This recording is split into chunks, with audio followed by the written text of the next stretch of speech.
طلوع اسلام۔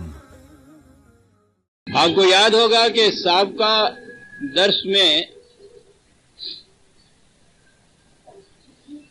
خدا کی صفت رحمانیت کے متعلق کچھ تشریح کی گئی تھی۔ اسی ضمن میں اب یہ بتایا گیا ہے کہ عباد الرحمن کی خصوصیات کیا ہیں۔ عبد کے معنی میں تو آپ کو معلوم ہے، محکوم، عطایت گزار، فرما پذیر، قوانین خداوندی کے مطابق زندگی بسر کرنے والے۔ عبادت کے یہی معنی ہیں، پرستش اس کا مفہوم نہیں ہے۔ یہ تو مذہب میں آ کے پرستش ہو جاتا ہے، دین میں تو اس کے معنی محکومیت اور اطاعت گزاری کے ہی ہوتے ہیں۔ تو عباد الرحمن وہ جو قوانین خداوندی کے مطابق زندگی بسر کرتے ہیں، جو اس کی محکومیت اور اطاعت اختیار کرتے ہیں، ان کی نمایاں خصوصیات بتائی گئی ہیں، اور یہ سلسلہ اس سورت کے آخر تک چلے گا۔ ہم آخری آیات میں ہی آ رہے ہیں۔ پہلی چیز اس میں یہ بتائی گئی کہ وَعِبَادُ الرَّحْمَنِ الَّذِينَ يَمْشُونَ عَلَى الْأَرْضِ هَوْنًا، ایک صفت۔ عام ترجمہ تو اس کا یہی کیا جائے گا کہ جب وہ چلتے ہیں تو بہت عجز اور انکسار سے جھکے ہوئے چلتے ہیں۔ ٹھیک ہے، یہ رفتار اور گفتار کردار ہی کی علامتیں بن جاتی ہیں۔ انسان کے اندرونی جذبات کا اظہار اس کی محسوس جسمانی حرکات سے ہوتا ہے۔ اکڑنا کچھ اچھی بات نہیں ہے، اوچھے پن کی علامت ہوتی ہے۔ یوں بھی یہ بات ہو سکتی ہے، لیکن اس میں اس سے ذرا گہرا پن ہے۔ صرف اتنے معنی سے تو ہمارے ہاں، میں ذرا اور آگے چل کے بھی عرض کروں گا کہ ہمارے ہاں کا جو تصوف ہے، فقیری، درویشی، وہ اسی قسم کی آیات سے سہارے لے کر ایک خاص ٹائپ پیش کرتی ہے خدا کے بندوں کا، جھکے ہوئے، عاجز، ناتواں، انکسار ان کے اندر۔ کوئی چار گالیاں بھی دی جائے تو خاموشی سے سن لے، ایک گال پہ تمانچہ مارے تو دوسری گال سامنے کر دے۔ کچھ اس قسم کا نقشہ وہ کھینچتے ہیں خدا کے بندوں کا۔ توانائی اور قوت اور غلبہ اور اقتدار، یہ چیزیں ان کے دین میں ہوتی ہی نہیں۔ اس کا نام تو تکبر ہوتا ہے، اور تکبر عزازیل را خوار کر، پہلی چیز۔ وہ سوچتے نہیں ہیں کہ خود خدا نے اپنی ایک صفت المتکبر بھی کہی ہے۔ یہ کبریائی جو ہے، یہ ان کے ہاں، ان کے تصور میں بھی نہیں ہو۔ جو آپ کو معلوم ہے کہ وہ ہو جا کخ مصیبہ، یہ ان کے ہاں کی سب سے بڑی وصف ہوتی ہے۔ رڑکے ہی نہ پیراں وچ کسے۔ اور وہ تو شاید آپ کو یاد ہوگا، پہلے بھی آیا ہے، وہ ہمیں پڑھایا کرتے تھے۔ وہ روہیل کھنڈ میں تھے، ایک اچھے بہت بڑے، وہ پٹھانوں کا علاقہ تھا، تو وہ بھی اس طرح سے تصوف میں آ گئے تھے۔ تو ان کا یہ مصرع تھا کہ تھے ہم پوت پٹھان کے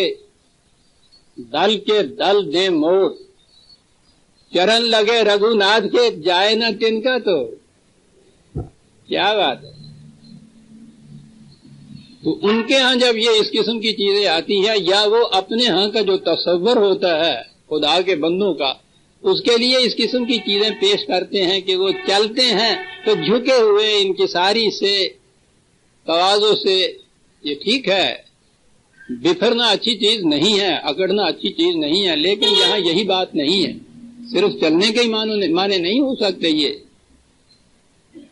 یہ یمشون علی الارض، پہلی چیز تو یہ ہونن ہے یہاں، اس مادے کے معنی میں ٹھیک ہے جھکاؤ ہوتا ہے، اصل میں اس کے معنی ہوتا ہے سکون، اطمینان، بفرے ہوئے نہ ہونا، اوچھا پن نہ پیدا ہو جانا، نہایت باوقار طریقے سے۔ اور یہ یمشون علی الارض ہے، یہاں ایک اور بھی نکتہ ہے، یہ عام طور پہ قرآن کریم میں فی الارض ہی آیا ہے، جہاں تک میری نگاہ کام کر رہی ہے یہاں یہ ایک ہی مقام ہے جہاں علی الارض بھی آیا ہے۔ تو یہ علا اور فی میں ایک ذرا سا فرق ہوتا ہے، علا کے معنی ہوتا ہے بالا تری، تو یہ جو چیز ہے، اور ارض کے معنی زمین ہی نہیں ہوتا بلکہ ملک اس کے معنی ہوتا ہے۔ بالا تری ملک کے اندر جب حاصل ہو جائے تو اس میں وہ اکڑتے نہیں ہیں، تبختر نہیں ان کے اندر آتا، بفرتے نہیں ہیں، وہ اوچھا بن نہیں ان کے اندر پیدا ہو جاتا، اور استبداد نہیں ان کے اندر آ جاتا، بلکہ وہ شاخ ثمردار کی طرح جھک جاتے ہیں۔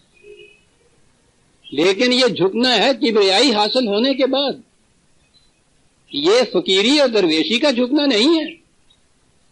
اس کے متعلق تو ساتھ ہی بہت پہلے سے کہہ گیا کہ تواضع سے گردن فرازہ نکوست، گداگر تواضع کند ہوئے ہوست۔ تواضع اور جھکنا اسی کو زیبا دیتا ہے، محمود اس کے لیے ہے، قابل تعریف اس کا جھکنا ہے جس میں کھڑے ہونے کی کبریائی کی قوت حاصل ہو، جسے اقتدار حاصل ہو، جو کھڑا ہو جانا جانتا ہو وہ جھکے، تو یہ خوبی کی بات ہے۔ اور اگر یہ فقیر آگے جھکتا ہے، سلام کرتا ہے، تو وہ تو اس کی عادت ہوتی ہے، عادت ہی نہیں بلکہ اس کے تو مفاد میں یہی ہوتا ہے، فقیر اکڑ کر مانگے تو کون دے گا اسے۔ تو یہ درویشی اور فقیری کا جھکنا نہیں ہے۔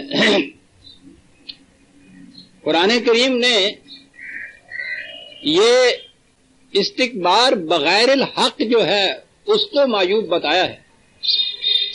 دنیا میں کبریائی اور اقتدار حاصل کرنا حق کو چھوڑ کر۔ مومن جو ہے وہ تو خدا کی صفت المتکبر کا مظہر ہوتا ہے، کبریائی اس کو حاصل ہوتی ہے حدود بشریت کے اندر۔ وہ تو انتم الاعلان کہتا ہے مومن کو، سارے دنیا میں تمام انسانوں کے اوپر غالب آیا ہوا، وہ تو ان کے اس دین کو، اس نظام کو لِیُظْہِرَهُ عَلَى الدِّینِ کُلِّهِ ہی کہتا ہے، دنیا کے ہر نظام کے اوپر غالب آیا ہوا۔ جو مومن تو ہوتا ہی اس وقت مومن ہے کہ جب بالائے ہر بالا ترے، اقبال کے الفاظ میں مومن ہے بالائے ہر بالا ترے، جتنا بھی اونچا کوئی دنیا میں ہے اس سے بھی زیادہ اونچا ہوتا ہے یہ مومن، کیونکہ قرآن نے اعلان کہا ہے، سپرلیٹو ڈگری ہے، وہ کمپیریٹو بھی نہیں ہے کہ دوسروں کے ساتھ مقابلے میں، اس لیے یہ کہتا ہے کہ مومن بالائے ہر بالا ترے غیرت او برنا تابز ہم سرے۔ اس کی غیرت تو اس کی بھی اجازت نہیں دیتی کہ کوئی اس کا ہمدوش چلے، ساتھ ساتھ چلے، اس کو اس کی غیرت اس کی بھی اجازت نہیں دیتی۔ بالائے ہر بالا ترے، لہذا یہ جھکنا اس کا جھکنا ہے جس کو یہ برتری حاصل ہو، غلبہ حاصل ہو، اقتدار حاصل ہو، کبریائی حاصل ہو، اور پھر جھکے وہ۔ یہ ہے وہ چیز یمشون علی الارض ہونن۔ اور میں نے کہا ہے کہ ہونن کے معنی بھی جھکنا ہی نہیں ہوتا۔ عجیب بات ہے، میں نے کہا نا بار بار، ہر دفعہ آپ دیکھیں گے کہ میں عربوں کی زبان کے اوپر آتا ہوں تو زبان پہ تو آنا ہوگا، بلسان عربی مبین، تو خدا نے خود کہا ہے۔ اس قرآن کو سمجھ نہ ہو تو لسان عربی مبین کو سمجھو، پھر قرآن سمجھ میں آئے گا۔ ان کے ہاں یہی جو صفت تھی ہونن کی، وہ خود اپنے یہاں استعمال اسے کرتے تھے کہ اگر کوئی اپنے ارادے رضامندی سے خود گردن فرازی کی قوت رکھتے ہوئے جھکتا تھا تو اس کو تو وہ صفت محمود کہتے تھے، اور اگر کوئی دوسرا اس کو جھکاتا تھا تو اس کو وہ ذلت کہتے تھے۔ عجیب کون تھی یہ سب؟ جھکنا تو دونوں ہی جگہ ہوتا ہے۔ ایک جھکنا وہ ہے کہ اقتدار رکھتے ہوئے پھر اپنی مرضی سے، اپنے ارادے سے جھکے، اور دوسرا جھکنا یہ ہے کہ دوسرے کے استبداد سے جھکایا جائے۔ وہ لفظ تو ایک ہی استعمال کرتے تھے، ایک صفت ان کے ہاں محمود ہوتی تھی خود جھکنے کی، اور دوسری نہایت مذموم ہوتی تھی، اسے وہ ذلت کہتے تھے۔ تو یہ جو ہے نا کہ عباد الرحمن الذین یمشون علی الارض ہونا، تو میں نے کہا ایک تو یہ علی الارض غور طلب بات ہے۔ میں نے عرض کیا ہوا ہے نا کہ قرآن کے کسی لفظ سے ایسے نہیں آگے جانا چاہیے، سوچنے کی بات تو تھی۔ دیکھا میں نے یہ کہ جہاں تک میری، جیسا میں نے عرض کیا ہے، جہاں تک میری نگاہ نے کام کیا، قرآن کریم میں علی الارض اسی مقام پہ آیا ہے، ورنہ فی الارض وہ کہتا ہے ہر جگہ۔ اور آج علا کے اندر ایک بالادستی کی قوت کا بھی اقرار ہوتا ہے۔ تو یہ ہونن کے معنی یہاں وہ جھکاؤ والی بات نہیں ہے، بلکہ سکون ہے، سکینت ہے، اطمینان ہے، وقار ہے، اس کے اندر اوچھا پن نہیں۔ وہ یہ کہتا ہے کہ جب ملک میں ان کو بالادستی حاصل ہو جاتی ہے تو ان میں وہ اکڑ خون نہیں ہوتی۔ یہ لفظ تو میں نے کئی استعمال کیے، یہاں اوچھا پن بھی کہا، اکڑ خون بھی کہا، لیکن وہ پنجابی کا لفظ جو اس کے معنی بیان کرتا ہے نا، وہ تو بڑے جامع ہے۔ او پوتر نہیں جانتے کیا بتا، یہ ہے صحیح ترجمہ اس کا۔